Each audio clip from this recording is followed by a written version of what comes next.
Olá, tudo bem? Eu estou aqui de volta, né? Ainda nessa senda de gravações para falarmos de um assunto muito importante. Eu quero falar sobre 7 erros comuns que empresas familiares cometem.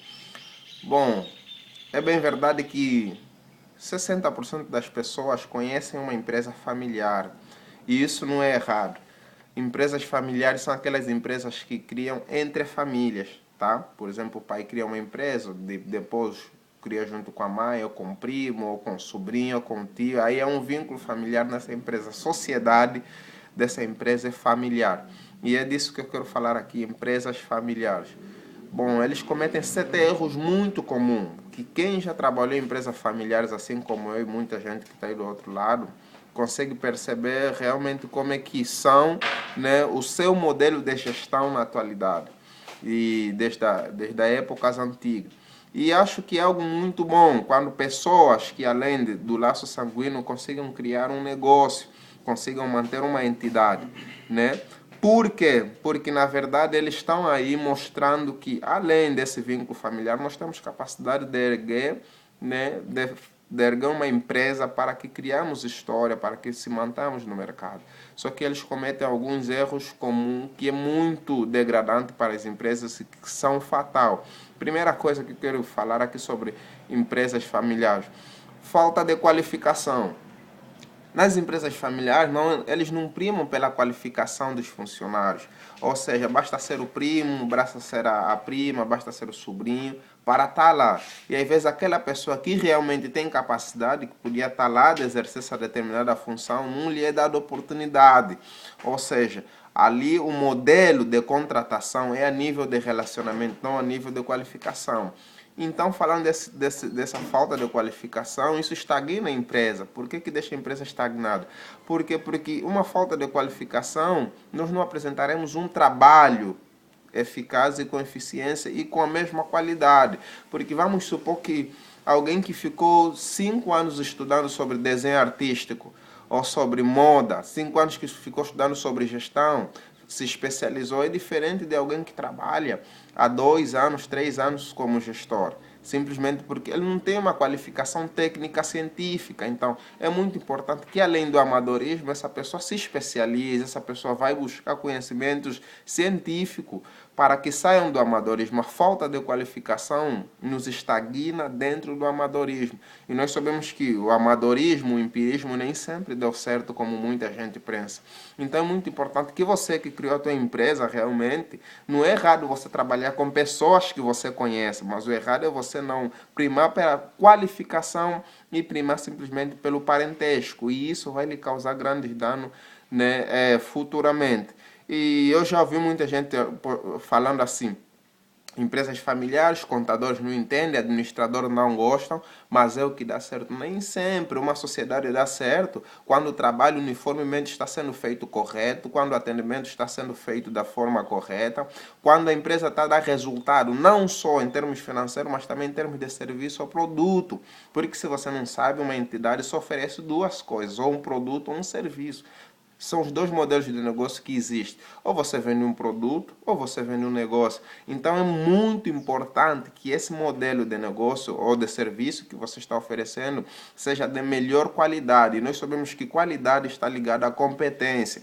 E competência está ligada a pessoas que saibam fazer realmente aquilo que lhe pediram para fazer, de modo que lhe pediram para fazer e como deve ser feito. Então, a primeira coisa um primeiro erro muito importante dentro das empresas familiares é a falta de qualificação. Então é muito importante que as pessoas que estejam a trabalhar contigo sejam qualificadas. Tá? Essa é a primeira dica que eu queria falar. A segunda coisa que eu queria falar, o segundo erro comum dentro das empresas familiares é a centralização de poder. O que é centralização de poder? Uma pessoa exercendo várias atividades ao mesmo tempo. Ele é que cuida do caixa, ele é que cuida da compra, ele é que cuida do marketing, ele é que cuida da admissão do pessoal, ele é que cuida da rescisão de contrato, ele é que cuida da manutenção da empresa. Então não pode ter essa centralização de poder. Hoje, se nós analisarmos o organograma administrativo, nós vamos ver que existe uma relação totalmente diferente, que tem um gerente, que tem um vice-gerente, que tem o diretor de compras, tem o RH, tem o marketing, tem um setor de tributação. Então é muito importante que haja essa descentralização de poder. Se você for numa empresa familiar, você vai encontrar isso, centralização de poder. Uma pessoa exerce todas as atividades. E eu não acredito em alguém que saiba fazer tudo dentro de uma determinada instituição. Ele pode ter uma noção de tudo, mas você não vai conseguir acarretar isso. Até porque isso causa o excesso de tarefa dentro da pessoa. E nós sabemos que o excesso de tarefa causa ineficiência na apresentação do serviço ou do produto, causa simplesmente um déficit na qualidade também do serviço, porque qualidade não está simplesmente só ligado ao entregar o produto ou serviço, mas entregar de forma desejada ou de forma que tinha que ser. Então é muito importante que haja essa descentralização do poder. Dentro desse tópico, centralização do poder, o que eu quero te falar é que enxerga qualidades nas pessoas que você trabalha com ela na empresa familiar, que podem exercer essa atividade que você está exercendo. Pô, o cara entende de caixa, deixa ele trabalhar no caixa. Você é bom em operações, fica lá coordenando as operações da empresa. É muito importante que você tenha isso dentro de você, que você precisa descentralizar esse poder dentro da empresa familiar. E a terceira dica que eu quero te falar sobre a empresa familiar, eles diz respeito a muito o princípio da entidade. Bom, em contabilidade nós estudamos vários princípios contábeis e um deles muito importante da contabilidade, o terceiro princípio, é o princípio da entidade. O princípio da entidade fala-se que não se pode misturar os bens da empresa com os bens pessoais. Na empresa familiar acontece muito isso. São usadas coisas da empresa para fins pessoais. Por exemplo, se a empresa tem um carro, o carro é para resolver problemas da empresa, não é para o filho do dono sair e passear, levar os amigos para lá e para cá. O celular da empresa é para ligar por questões comerciais, por questões trabalhistas, não para ligações pessoais. Então, quando você começa a pegar dinheiro da empresa para pagar contas pessoais, você está ferindo o princípio da entidade. Porque o princípio da entidade em contabilidade diz que não se pode misturar os bens da empresa com os bens do sucesso. Ou seja, se o dono tem uma dívida, ele não tem que tirar o dinheiro da empresa para pagar a sua dívida. Ele tem que esperar receber o seu salário ou o seu lucro, né, para que ele pague então a sua própria dívida. E eu tenho uma questão aqui a comentar. Vamos supor que você é o contador ou administrador da empresa, e certo momento o dono da empresa chegou e me falou: olha, amigo, me dá aí 10 mil kwanza ou 20 mil reais, por exemplo, para que eu quite, por exemplo, a minha dívida com lá fora, que não seja uma dívida da empresa. Bom, aí eu vou aplicar o seguinte conhecimento: obedeça a quem pode, né, e manda quem tem o poder. Mas se você fizer isso, o que você deve fazer como contador administrador? Registre essa saída como empréstimos a pagar. Ele é o dono da empresa, você é o gestor de conta. É claro que você não vai falar não na cara dele, vai registrar isso como empréstimos a pagar. E lá no balancete de verificação, no lançamento das contas, quando você for fechar o balanço, logo você vai deduzir 10 mil kwanza dos rendimentos dele mensal. Ou seja, quando você fechar o balanço, você tem que ser bem claro com ele que aquele dinheiro que saiu precisava ser registrado e você registrou como empréstimos a pagar. A empresa emprestou esse dinheiro para o sócio ou dono da empresa. Por quê? Porque se você não registrar, o teu balanço nunca vai ter um equilíbrio. Vai sempre faltar. E isso, em auditoria, vai ser considerado como furto ou desvio monetário. Então é muito importante que se o dono chegar do nada, quiser 15, 20 mil reais, 500, ou sei lá, qual for a quantia monetária, você registra como empréstimo dentro do registro das contas, tá? Para que o balanço de verificação posteriormente então feche. Essa é a dica que eu queria falar para você. E o quarto problema sobre empresas familiares também é o conservadorismo na gestão, ou seja, eles não primam por uma inovação, ou seja, isso sempre foi assim, isso sempre deu certo desse jeito, não precisamos mudar, aí também está o problema. As novas tecnologias que têm surgido têm mudado o método de trabalho, né, e a qualidade até do trabalho. Por exemplo, hoje as empresas de mecânicas que pintam automóveis, eles já não fazem isso manualmente. Tem robôs que fazem isso. Porque se nós pensamos no tempo que dois, três funcionários levam para, de repente, pintar um carro, no mesmo tempo que 2, 3 robôs vão levar para que esse trabalho seja feito. Então é muito importante você primar pela inovação. tá? Inovar é o quê? É você procurar um novo sistema de trabalho com maior eficiência e eficácia e resultados novos, né? Da mesma forma que você fazia. Por quê? Porque se você sempre se prima pelo modelo de gestão antiga, você acaba cairando no esquecimento. Existe uma frase em tecnologia de informações do seguinte, que um dos meus professores havia me ensinado, o Guilherme Renz, ele havia dito assim, quem não acompanha a tecnologia acaba ficando no passado, e isso é verdade. É muito importante que você prima pelo novo sistema de gestão tecnológico que estão surgindo. Muitas empresas não implementam, não é porque não querem ou não têm possibilidade de implementar esse novo sistema de gestão. É porque simplesmente eles estão simplesmente acomodados com o sistema antigo. Foi sempre assim. Eles não primam por melhoria no sistema. Então, esse conservadorismo na gestão existe muito dentro das empresas familiares. Eu tenho uma dica para te dar. Se você está nessa situação, é muito importante que você comece a mudar esse paradigma. Nenhuma coisa se faz do mesmo jeito o tempo todo. Tá? E eu quero aqui até elucidar também, já aproveitando esse momento, o futebol, cada jogo o técnico usa uma estratégia, uma técnica. Às vezes eles até fazem a adaptação de jogadores, e é muito importante que algumas vezes dê certo, algumas vezes não dá certo. E é muito importante que você comece a ter essa adaptação. Bom, o nosso registro de caixa é manual, beleza, e se eu instalar um sistema de controle de caixa, qual vai ser a probabilidade de eu ter um maior controle de caixa na minha empresa? Poxa, vai ser uns 70%. Então é melhor nós termos um controle de caixa online, é melhor nós começarmos a emitir boletos online, onde o banco tem um controle, onde a Receita Federal diretamente tem um controle a cada boleto que a gente emita. Você está desburocratizando o sistema de trabalho dentro da tua empresa. Tá? E isso é muito, mas muito importante. A quinta coisa também, o quinto erro que empresas familiares têm é sobre o problema de postergar a sucessão. Tá? Nesse meio, o que acontece? O pai morreu, quem sobrou? O filho. Às vezes não é o funcionário do setor tal que tem competências para administrar a empresa. Quem está no departamento tal é a prima, é o sobrinho. E quando essa sobrinha não puder exercer essa atividade, nesse dia não vier, quem vai lá, às vezes não é o assistente da gestora ou sei lá, do diretor financeiro. É o dono ou o filho do dono, alguma coisa assim meio familiar. Então é muito importante que essa questão de sucessão seja para pessoas que têm realmente competência para estar ali.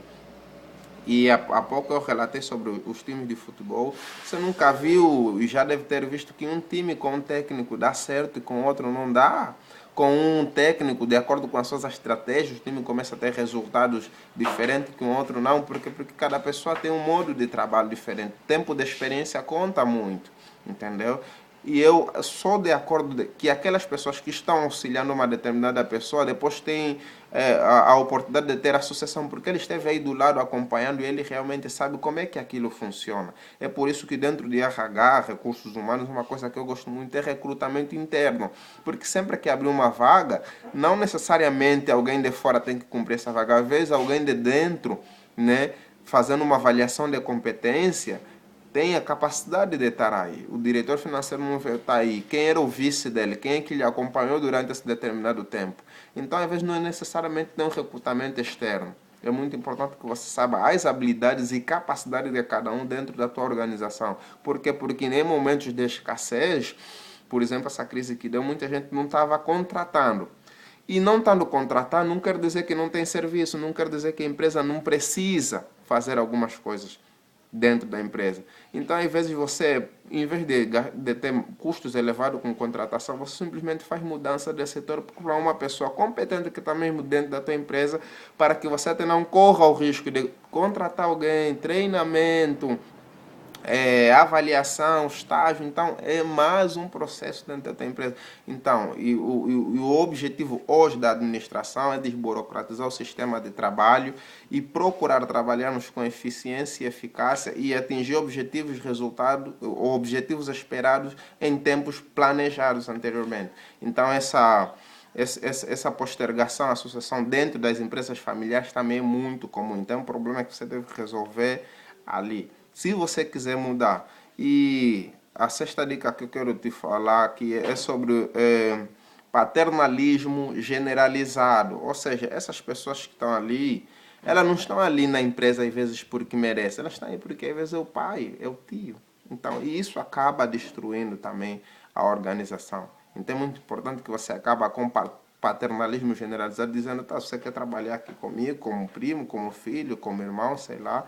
Isso não é errado você dar emprego para um parente, mas é importante que você capacite essa pessoa, instrua, peça para ela fazer curso, peça para ela se qualificar, para que acabe esse paternalismo. E a sétima dica que eu quero falar aqui é que as empresas familiares têm um problema muito grande, tornar público assuntos pessoais. Ele trabalha com o primo, com a mulher e discutiram em casa, isso acaba afetando no trabalho. Ele discutiu com o irmão e trabalham juntos. No dia seguinte, o clima, o ambiente laboral não é aquela coisa. E as informações pessoais começam a se misturar com informações trabalhistas. E aí já começa a acontecer, então, essa coisa aí, quando não há um clima de trabalho saudável dentro de qualquer organização, se percebe logo. Quando as pessoas não estão de acordo com os ideais, então isso pode ocorrer muito. Isso é um dos riscos que empresas familiares correm, um dos erros que eles também muito cometem, né? Que é tornar públicos assuntos pessoais. Por exemplo, às vezes a empresa está passando por um momento financeiro ou estratégico diferente, ou de venda caída. As pessoas, os concorrentes começam logo a saber, não pelo nível de venda, mas assim pelas informações acabam vazando muito. Por quê? Porque essa relação familiar, né, dentro da empresa não cabe só simplesmente pelo trabalho, mas a partir do momento que duas pessoas não estiverem de acordo com alguma coisa, a probabilidade do vazamento de informações é muito maior. Dentro da contabilidade gerencial, existe um capítulo muito importante que são informações internas e informações externas.